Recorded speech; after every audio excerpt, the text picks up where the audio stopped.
Jones, Senior Editor for Criticaleye. At our recent Chair and NED retreat, I was fortunate to sit down with two experienced Senior Independent Directors, Natalie Ceeney and Maria Darby-Walker. We talked through a range of topics, which you'll hear in the podcast. It was a fantastic discussion and opportunity to get some more insights on the unique role that SIDs have to play in the boardroom. So please enjoy this episode of Criticaleye's Inspiring Leaders podcast.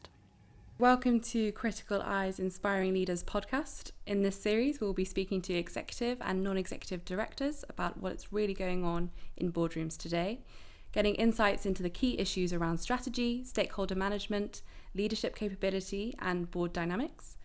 Today, we're coming to you from our Chair and NED retreat, where we've been discussing what's on the minds of independent directors in relation to technology, stakeholder management, and board effectiveness. Sharing their thoughts, we have Natalie Ceeney, Chair of Cash Access UK, Senior Independent Director of LV, REM Chair at Anglian Water and NED at OpenReach, as well as REM Chair at Spire as well.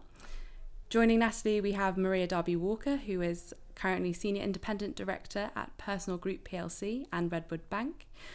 Alongside her board roles, Maria is also an investor in the Manchester-based e-commerce fashion business Sosandar, which is also listed on AIM, and a visiting fellow at Oxford University. I thought it'd be great to start with some thoughts and reflections on the retreat so far. Natalie, I appreciate you've been in a panel this morning, so any thoughts sort of on the keynote and your roundtable on technology would be really interesting to hear from you on that.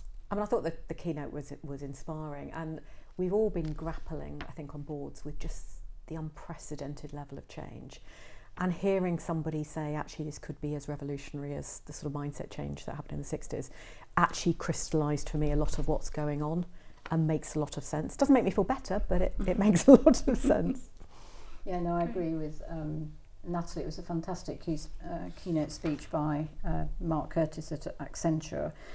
And I think, as Natalie said, it crystallises probably a lot of the things that we're both dealing with at board level. And one of the things that resonated with me was how he talked about globally how businesses have dropped the ball with customers and they're not spending enough time putting themselves in sort of the shoes of the other person, as it were, the shoes of the customer.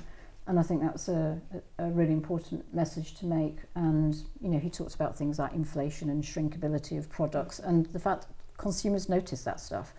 And he quoted one example where another board member had said that, you know, they've got to the end of the tenure of, we can't raise prices anymore, we can't change the product anymore. And so I think businesses are really going to have to think very strongly now about, you know, getting it right.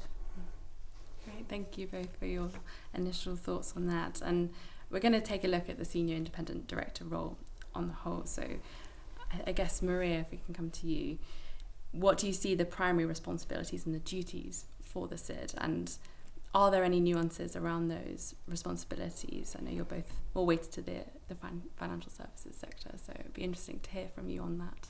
Okay, thanks. So I think the SID is a really interesting role. It's super important in terms of the relationship of the NEDs and the chair, the CEO and chair. So I find it a great role. I think you always have to have your antenna on in terms of observing moods, thoughts, feedback. Obviously the SID spends, you know, lots of time with the chair. I think the relationship there has got to be quite respectful of each other, mutually respectful, so that you can give them feedback, which they may not always want to get, but it's in their best interest that sometimes you kind of tell it how it is. And also to help make the board more effective, I think. And Natalie did a great session this morning on board effectiveness, and I think the SID has got, you know, a super role to play in that in terms of making sure that the board runs as effectively as possible.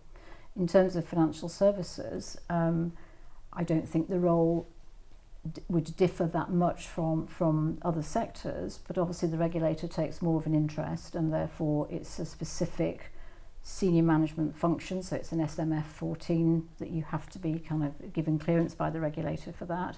And they do spend a bit of time kind of sense checking how much time you've got to spare to do the roles that you have, particularly the SID roles. So they will dive into that a little bit, and obviously the regulator is another key stakeholder, but I think that's probably where the differences end, really. I think in terms of the nuances, they're very similar to other sectors.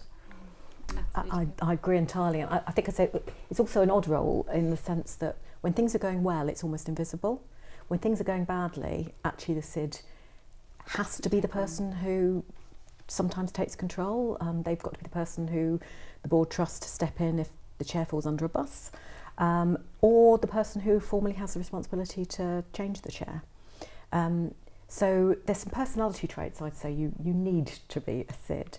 Certainly being a bit nosy and having your antennae always on is key, but also being willing to essentially stand up for what needs to be done when others might want to run away.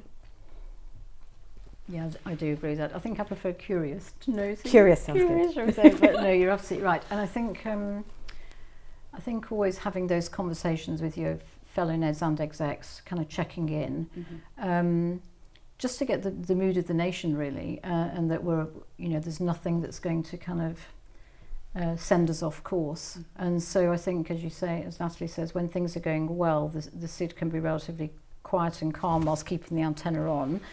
The moment things get fractious, then you're definitely at the forefront, and you can find yourself thrust into the position of having to step up. I mean, I've had to step up temporarily when one of my chairs was ill, so I had to chair the AGM with very short notice from the night before. Likewise. Yes, I think COVID played a bit of a role in this, where they kept presenting the same COVID test. But anyway, so yes, and so you do get tested. Obviously, chair meetings if something happens, which is super important. But also, if there's something longer term and you have to step in on that interim basis, you've then got to decide what's right for the business. If it is your chair's ill or something like that, will he or she be coming back?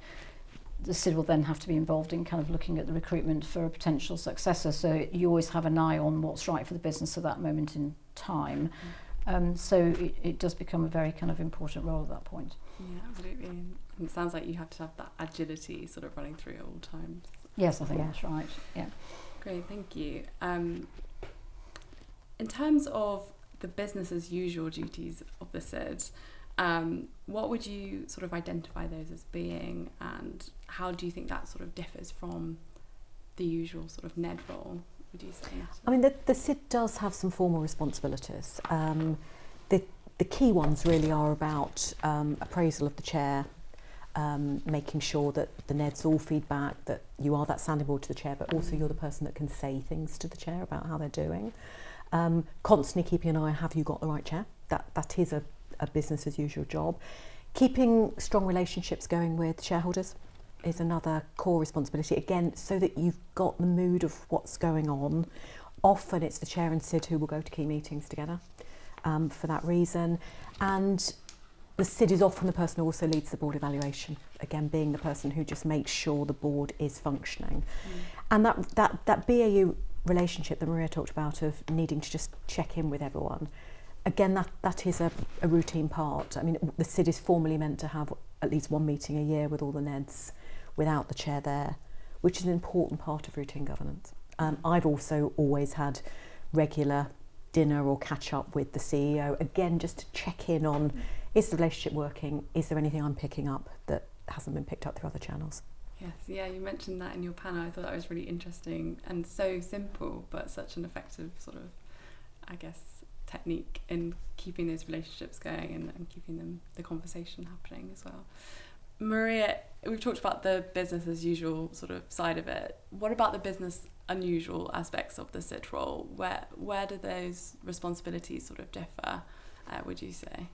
I think that tends to come to the fore when you have a board that starts not to be functional. And that may be a breakdown in relationship between, say, the CEO and the chair, or it may be a difference around strategy. So it could be the whole board's in disagreement on what the way forward is. And I think it's up to the SID then to kind of, corral views and step up and be more visible, and then really start to decide with other NEDs or with the executives, for example, what that correct course of action might be. Are things reparable? Can you act as kind of mediator and broker between the CEO and chair, or is it more fundamental than that? And actually, one of those two individuals is going to have to go because the relationship is not working in a way that's working best for the business. So I think that's when you kind of end up in the limelight. And of course, that's why it's important, as Natalie said, to have all those relationships in place that you can go and have those conversations, whether it's with the shareholders or it could be a regulator or with the executives and with your fellow NEDs, just to make sure that you're kind of stepping up and going in the right direction. And, you know, I think it's important to note that obviously the SID is not there to undo the chair so they can step into their role. You can do that on a temporary basis, but clearly that would be a huge conflict if you thought, actually, you know, that's a great opportunity for me to step up. You're there to do the right thing by the business. And so for me, I have worked for one institution where the board did become dysfunctional, and therefore my role of kind of corralling next steps became ever more important. And what were the sort of takeaways when you had that experience for you? What were the sort of key learnings from that? I think, like everything in life, you learn the hard way, and I had empathy when Natalie was talking this morning about when you're doing things for the first time. Sometimes I think I felt at that moment in time I didn't quite know where to go sometimes to get to have a sounding board, because your normal sounding boards are in the room, and you can't do that because you're talking about them as personalities. And so knowing where to go to get sensible advice, whether it's legal advice or just talking to someone who's been there, done it before, I think that is really helpful. I chose not to go down that route, and I chose to step away from the business because I just didn't think that things were repairable at that moment in time. And I think that's a choice that all NEDs have to make, is you either try and fix what's there and find a solution, but actually if it gets too far, then I think sometimes you have to kind of say, you know, it's over. And that was my decision at that moment in time. I can see you nodding enthusiastically there.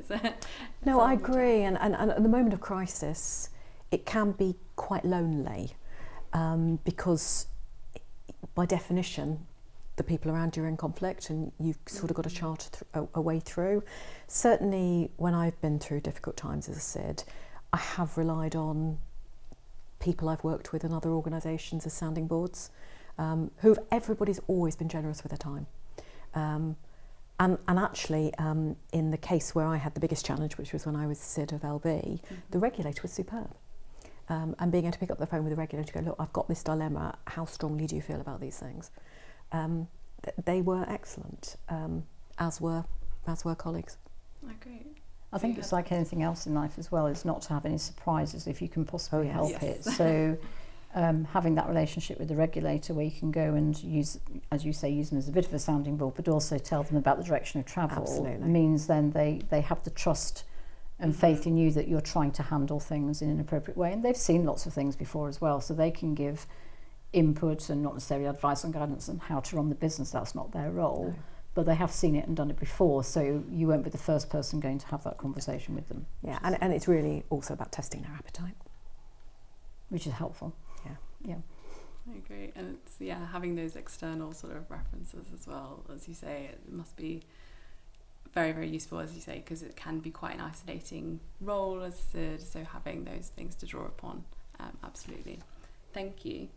And for you both, what are the sort of red flags that the relationship between the chair and the CEO might not be in the right place on a board? We did touch upon shareholders, but are there sort of investors, shareholders, stakeholders, something to be mindful of as well in these conversations? I mean, it can be any element of board dynamics that goes wrong. It can be CEO versus chair. It can also be a CEO and chair being dominant and the rest of the board not being heard. It can be one or two members of the board or certain investors or activists who have a problem with the board direction that can cause friction. It can be disrespectful behaviour in the boardroom, which can fracture board. There are a whole series of red flags, and sometimes human behaviour is, if people feel uncomfortable, they just back off, which is why that SID role of being curious, keeping in touch with people, to test when people are saying, you know, I'm not comfortable with this direction, but can I just tell you what I'm thinking, and find those things early. In all the times where I've seen boards go wrong, had the issues been picked up earlier, I'm pretty confident they could have got solved. And in all of those cases, you look back and think, where was the SID? Right. Now, they may not have all got solved, But in most cases, I saw things fester for too long to the point where they became unrescuable. Mm-hmm. So that sort of early intervention, I think, is really key. I think I would agree with that. And on the one example that I had where the board stopped functioning, it was because the chair at a particular moment in time, or during his tenure, he was a nice person, but he wanted to avoid conflict. And like anything in life, that's quite unhealthy. It becomes unhealthy when you're in a difficult or a crisis situation. And therefore issues kind of get swept under the carpet. And I think being SID, you have to be prepared to, in a good way, to confront and be ready to have some of those difficult conversations, which is not always easy or straightforward. But if you don't have them, potentially no one else is going to, and so you do it for the greater good, really. And I agree with Natalie. There could be all kinds of red flags that land. Bad behaviour, dominant behaviour is really not acceptable in the boardroom, and I've seen a certain amount of that, and you have to kind of call it out, really. Mm-hmm. And I think one of the things I also do is I will quite often go and talk to the CFO to get their views on what's going on between the CEO and the chair in a good way, because obviously on all of my boards, the chairs and CEOs, as you would expect, speak regularly, once a week or more if there's something of a particular issue that's happening. But what you want to make sure of is that they're not acting as an executive chair and kind of, rather than guiding gently, are telling or advising the CEO what they want them to do. And so I quite often do a sense check with the CFO, because they're closer to the executive day by day to see what's going on and to hear the outputs of those conversations, that there's no red flags waving that we may need to think about. Oh, right, a good HRD is also quite useful. Yeah. That's very interesting. Yeah, I think that's definitely. It's quite Machiavellian, I think. I'm feeling Machiavellian as we're talking about this. I think it's about having your antennae out, isn't it? Yeah. And just making sure all those factors are weighed in, and you're sense checking constantly. Is it okay? I think a strong EQI is quite good in this space, actually. You have to be able to read the room and read language and body language and everything else. You have to have that constantly on, I think. That's what I was going to ask you, if it's having that sort of sixth sense almost in the body language, and that tells you so much, I suppose, in the room. Yeah. It is, but some of it is basic, actually. If you call another NED and say, how are you feeling? They'll generally tell you. And if SIDs just routinely did that, I think we'd have fewer board failures. Yeah, I mean, it's something that I chair REM on both of my boards as well, and therefore that is often a route into different kinds of conversations, because you're quite often obviously calling about the next meeting that's coming up, or something you want either their backing on or a discussion on, and then you can kind of segue into other conversations about how are things going from your perspective, if there's been a change of leadership, just doing a check-in. And so having open those channels of communication and doing that regularly is really key, and that's why you build rapport and have relationships where they trust you as well, to be able to have those open conversations, because if you don't get on, they don't trust you, it's going to be very hard to kind of move forward with whatever the particular issue happens to be. So I find that a useful way of kind of just meandering around a situation rather than kind of going in directly and going, what do you think about? And I do that with shareholders as well. It's a good way in to talk about REM and then meander and off. I totally agree, and I do exactly the same, and I'm also REM chair, and actually I think the SID REM chair combination really can work for that reason. It gives you a reason to be in front of people, and particularly shareholders. Most of the relationships I've had with shareholders in the SID role have been absolutely through the lens of REM. Yeah. Excellent, thank you. We have touched upon this already about the SID being, or possibly being, the natural successor to the chair. I think really I'd like to know from your perspectives sort of how important it is to normalise these discussions early around succession. And while obviously this discussion might happen with the execs through the NOMCO, does it happen with the chair and NEDs? And what's the role of the SID in that dynamic, Natalie? I think there's a couple of questions in there. So maybe if I do succession first, but then come to the role of SID. Actually, I think succession for boards is now quite well understood and well executed. And in fact, there's no boards I sit on which don't do this. Yeah. The nice thing about NEDs is we have fixed terms, and actually planning should be relatively easy, certainly easier than for execs. And all the boards I work with have the classic sort of skills matrix. When someone's coming to step down, the NOMCO will look at what skills are needed. The nice thing about chair succession is you know what their term is and you can plan ahead. The complexity often about chair succession is you don't want to change the chair and the CEO in the wrong order and all at the wrong time. Right. But my view is it's the chair who flexes there, not the CEO. So you want to get the chair succession done before you appoint the new CEO. So I think the succession thing is unless you've got a crisis, actually relatively straightforward. I think Maria said it very well earlier. If the SID aspires to be the chair, I think you've got a problem. Because everybody on the board needs to trust that SID will be objective and try and rescue things, not try and oust the chair. I have seen cases where actually the SID has ended up becoming the chair, but I've never seen it work where it's been their aspiration. Right. It's worked because actually, and in one case the SID said, I really shouldn't do it, but the rest of the board said, we'd like you to, and it is in the right interest of the company. But I think if the SID aspires to do it in that company, that actually is a direct conflict and problematic.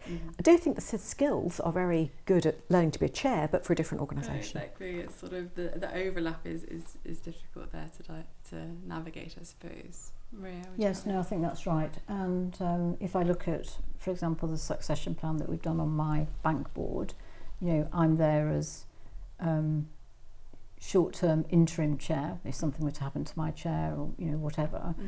The point being that I will hold the ship together and then work with the chief executive on recruiting the next chair if for some reason my current chair had to exit, you know, suddenly for whatever reason. So Natalie's right, we look at, you know, every role, we look at timing. On that particular board, for example, we all arrived at the same time, so you can't have us all leaving at the same time. So you do have those regular conversations, I think, under NOMCO, and I think they're really helpful to have. It really highlights, I think, who you've got further down the organisation as well, in terms of other people we can bring up, coach, mentor, to bring up in terms of next layers, or actually do we have a skills gap that, you know, we need to go outside and fill that.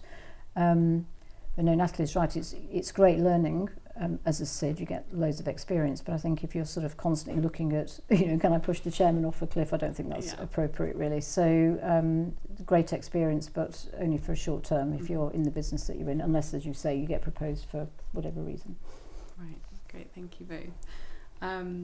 And for sort of NEDs who have aspirations to become senior independent directors in the future, what sort of advice would you give to them for stepping up into that role? Well, I think it's, as I said at the outset, I think it's a really interesting role to have. I think if they're willing to, you know, do some of the difficult conversations, be that collaborative person with the radar, so I think they have to be a good person at stakeholder engagement across the piece really to be able to do that. So I think that goes as part of that remit. I know there's I think it's an informal code rather than anything that's written in the corporate governance code, but I think in the FTSE 350, for example, and beyond, there is a kind of a mandate, which is if you have a male chair, CFO and CEO, then the next role, which is SID, has to be female. And I think a lot of smaller organisations, ones that are coming up and growing, look to that kind of corporate governance code and say, actually, it's good practice and it's good behaviour. So there are roles there for women if there's kind of male-dominated presence in the boardroom. But I would say, yes, it's good practice, good skills for thinking about becoming a chair if that's kind of the ultimate ambition. Great, thank you. I agree with all that. And I'd add, I mean, the SID does have to know quite a lot about governance and has to be respected by the board. So it's unlikely to be a first NED role. Yes. And I'd argue you really have to have done a committee chair first, just to really understand board dynamics and influencing around a board table, which is not necessarily the same as influencing in other environments.